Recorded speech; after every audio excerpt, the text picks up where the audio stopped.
pull it back a little bit. Song always gives me the creeps. Hi, I'm a Jane Eyre fan. I wonder if I fit the criteria to call myself an airhead. And for the past few years, I've been on a quest to watch every Jane Eyre adaptation in existence. How many movies can that be, you wonder? 3? 4? No. It's more like 28, I think, give or take a couple.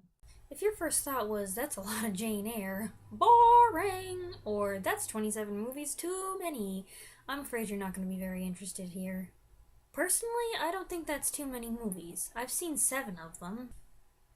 They were all quite different, and none of them followed the story perfectly, or at least according to my idea of perfect. And I should mention that I tend to be a purist when it comes to screen adaptations. I like things to follow the book. That'll make judging kinda hard. Actually, I'm intending to be organized about this. I've got a spreadsheet and everything. There is no spreadsheet. I'm just winging it. But even I have to admit it's not always the most faithful adaptation that ends up being the favorite. I mean, come on. Anybody who's seen the 95 adaptation of Pride and Prejudice and read the book knows that they are complete different animals. But you love them both equally. You just gotta admit they're not the same thing. If you're wondering about my credentials, I've got them.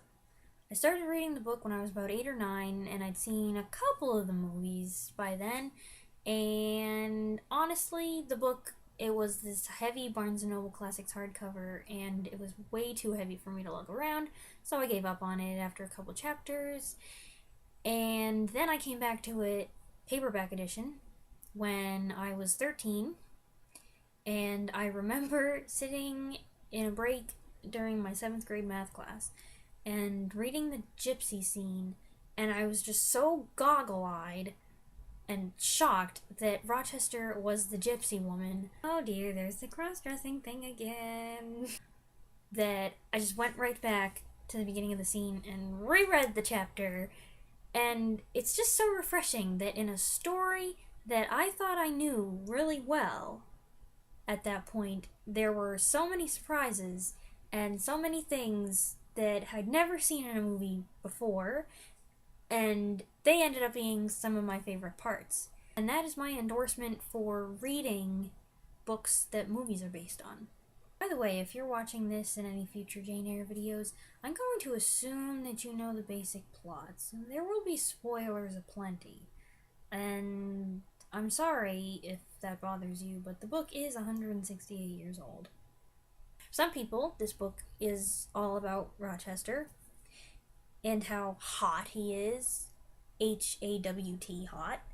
I can't say for sure that I went that far, but as a person who likes stuff like that, I did get a lot of warm fuzzies out of it. And at the time that I read it the first time, I'd say 95% of my reading material was murder mysteries.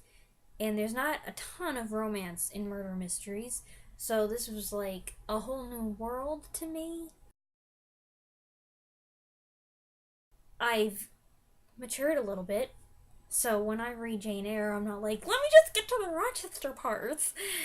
I still think that Rochester, his introduction to the story makes the sparkle and the wit and just the interest of the story boost up a lot.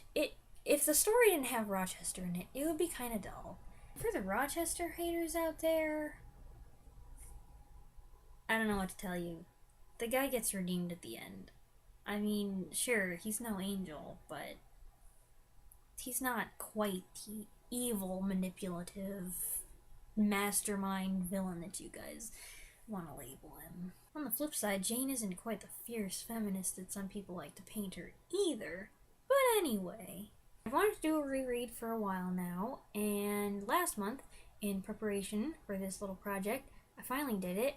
I still love the book. Hurrah! And I think that I appreciate Bronte's writing and her protagonist and all the things she has to say about just about everything in the world at the time, even more now as an adult than I did as a teen. A lot of it probably went over my head, but now she's so clever and biting sometimes, And she just presents such a strong individual in stark comparison to a lot of other female protagonists of the time and even of today's literature.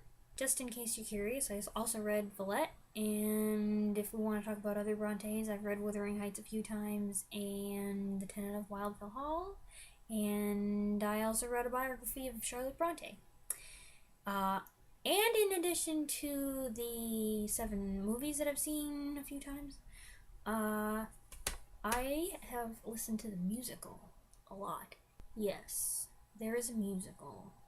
We'll get there. With all of this under my belt, I feel prepared to launch out there and watch every version I can find, bringing along anyone who wants to come with me. Now, will there be any really bad Jane Eyres out there? And is there a perfect version? I don't know.